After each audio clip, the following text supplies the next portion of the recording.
dengan keadaan saya seperti ini. Bagaimana saya melakukan kekerasan seksual atau pemerkosaan, sedangkan Tiang tidak bisa benar-benar buka celana, buka baju. Apa daya saya yang dituduhkan dengan memperkosa orang atau kekerasan seksual?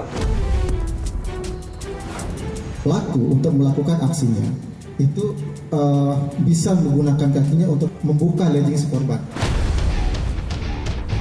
Agak kaget juga kenapa kemudian malah dengan Agus membuat komentar-komentar yang merasa dirinya menjadi korban, kok malah yang terjadi banyak orang yang melaporkan. Kalau korban itu melapor, pasti akan kita tindak lanjuti. Tapi paling tidak sebagai petunjuk kita bahwa ada korban lain.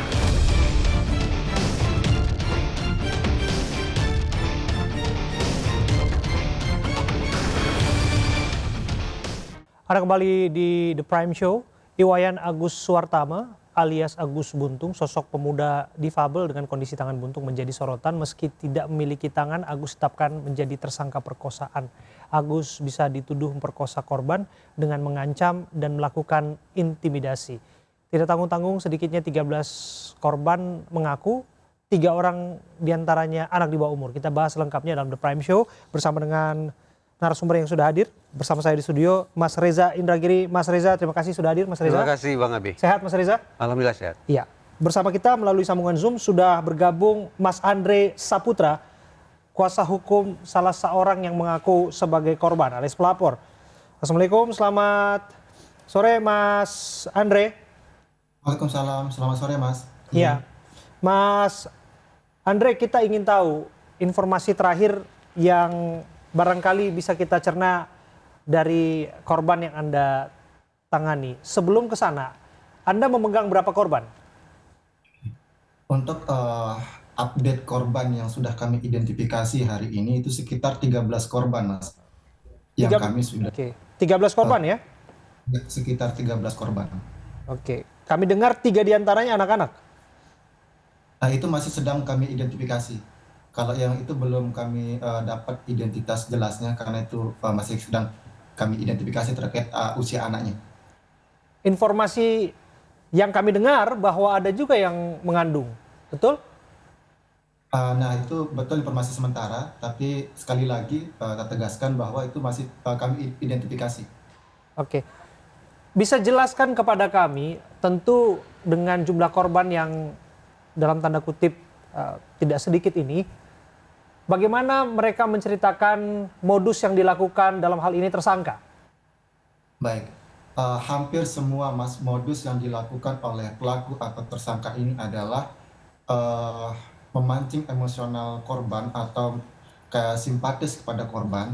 Awalnya pertemuan antara korban dengan pelaku atau tersangka ini tidak saling mengenal sebelumnya. Artinya hampir semua kejadian itu terjadi di Taman Udayana yang dimana tiba-tiba pelaku secara random menghampiri orang-orang, terutama dalam hal ini korban-korban ini, gitu. Oke. Apakah kemudian betul ada pengancaman? Pengancaman yang dimaksudkan seperti apa? Kalau disebutkan ini verbal, tentu ini perlu ditelaah lebih dalam. Baik, betul memang ada ancaman intimidasi yang selalu dilakukan oleh pelaku atau tersangka ini. Contohnya misalnya seperti ini, di tanggal 7 Oktober tahun 2024, yang dimana rentetannya sudah kami sangat jelaskan bahwa, dan ancamannya seperti ini, karena masa lalumu dan aib-aibmu atau dosa-dosa masa lalumu sudah saya ketahui, maka kamu sudah terikat dengan saya sehingga kamu tidak bisa kemana-mana.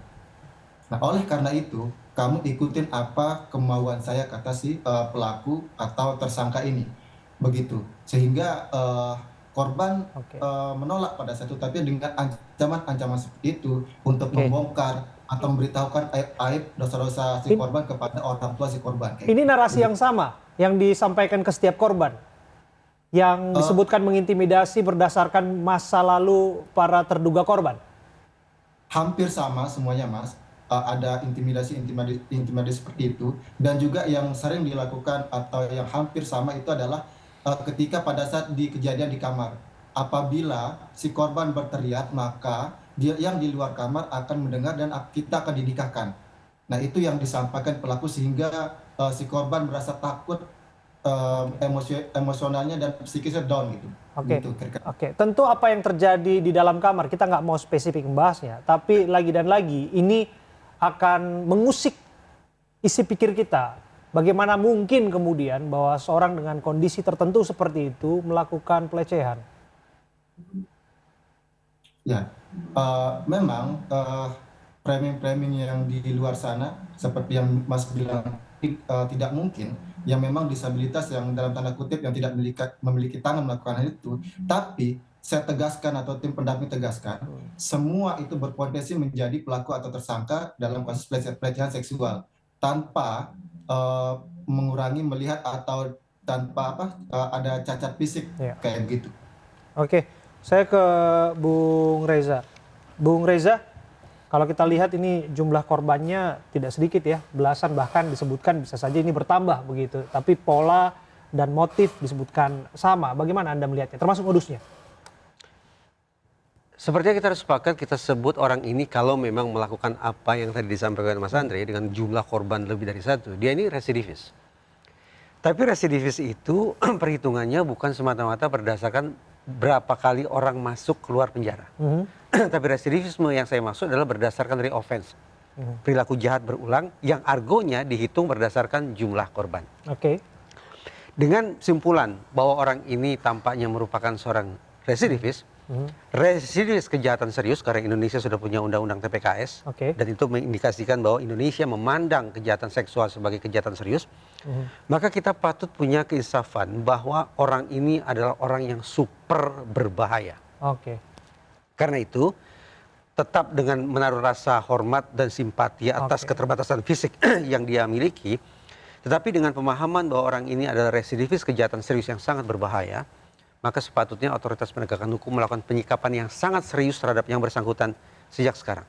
Kendati dilakukan atau diberlakukan tahanan rumah sekalipun, pengawasan tetap harus dilakukan secara melekat agar kejahatan yang serius itu tidak berulang, tidak berulang. Oke, tanpa kemudian juga kita melepaskan asas hukum praduga tak bersalah atau presumption of innocence. Sudah barang tentu, sebagaimana saya katakan tadi, kalau saya menyimak perkataan Mas Andre selaku pendamping atau penasihat hukum para korban, ternyata jumlah korbannya kan banyak. Saya sudah memenuhi kriteria untuk disebut sebagai residivis. Oke, kita sudah bersama dengan Pak Joko Jumadi ya, Ketua Komisi Disabilitas Daerah NTB. Pak Joko. Pak Joko. Selamat sore. Iya, Pak Joko. Ada Mas Reza bersama dengan kita di studio dan ada Mas Andre juga yang bergabung melalui Zoom. Pak Joko, kita mau tahu, kami dengar ada pertemuan yang barangkali ini bisa memperbarui informasi kita mengenai bagaimana penanganan kasus ini. Bisa diceritakan kepada kami utamanya mengenai kepastian apakah betul ada anak-anak yang juga menjadi korban di sana? Ya, memang dari laporan yang dari masyarakat yang kemudian disampaikan ke kami, memang ada tiga anak yang kemudian diduga menjadi korban kekerasan seksual dari saudara IWAS ini. Tapi kemudian kami bekerja sama dengan Lembaga Perlindungan Anak Kota Mataram untuk 2 anak yang diduga itu berasal dari Kota Mataram. Dan 1 anak lagi kami bekerja sama dengan UPTD PPA Kabupaten Lombok Barat karena memang anak ini diduga dari Lombok Barat. Nah, rentang usianya berapa itu Mas Joko? Kalau anak-anak ini di usia 15-16 tahun ya, di anak-anak SMP. Jadi masih tinggal di lingkungan SMP. sekitar ya? Oh tidak. Ini agak jauh ya, tidak kemudian berdekatan dengan rumah dari saudara IWAS ini. Oke. Nah, kalau yang disampaikan ketika kemudian mengajukan pengaduan begitu ya, apa yang terjadi kepada mereka? Kalau kita sudah dengarkan berbagai penjelasan mengenai korban, terduga korban dalam hal ini saya harus katakan itu ya, seorang mahasiswi. Tapi bagaimana kemudian dengan anak-anak ini? Apa yang disampaikan? Iya, jadi kan ini kalau kita menurut dari awal kan sebenarnya KDD ini kan melakukan pendampingan perlindungan terhadap saudara IWAS kan gitu. Tapi di dalam perkembangannya malah ada yang melaporkan kepada KDD soal adanya korban. Nah ini yang kemudian tidak juga kemudian kita elakkan Dan akhirnya kemudian kami untuk anak-anak itu tadi bekerja sama dengan lembaga lain. Nah, dari hal yang disampaikan memang satu anak itu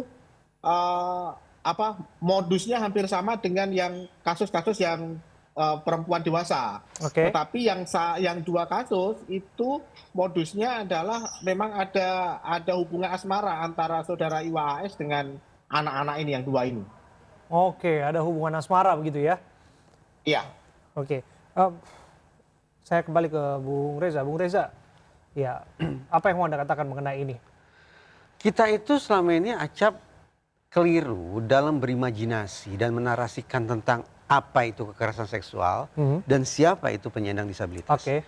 Terkait kekerasan seksual, apalagi kalau ruda paksa, sebagian dari kita beranggapan ini adalah kejahatan dahsyat yang hanya dilakukan oleh orang-orang dengan kondisi tubuh yang sehat, Iya. yang kuat, dengan energi yang tanpa batas sehingga bisa menaklukkan siapapun targetnya. Iya. Jadi fokus kita ketika sekali lagi berimajinasi dan menarasikan kekerasan seksual berfokus pada kondisi fisik pelaku.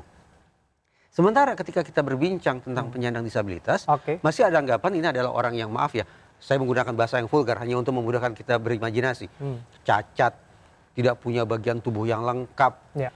tidak berdaya, tidak Oke. mampu melakukan apapun, tidak pernah berpikiran jahat dan seterusnya dan seterusnya. Oke. Kalau 2 narasi dan 2 imajinasi yang keliru ini digabung, memang muncul skeptisisme. Bagaimana mungkin penyandang disabilitas melakukan kekerasan seksual? Karena itulah menurut saya imajinasi dan narasi tentang kekerasan seksual serta imajinasi dan narasi tentang penyandang disabilitas harus kita koreksi agar kemudian kita bisa membuka ruang diskusi tentang kemungkinan bahwa penyandang disabilitas sekalipun sesungguhnya bisa melakukan kekerasan seksual. Oke, nanti kita akan bahas lagi. Sesungguhnya kita juga sudah mengundang dari pihak Mas Agus dalam hal ini tersangka. Kita coba mengundang penasihat hukumnya. Namun di menit-menit kita bersiaran membatalkan kehadiran. Dan nanti kita akan dengarkan apa keterangan yang disampaikan oleh sosok tersangka dalam kasus ini. Tetaplah bersama kami dalam The Prime Show.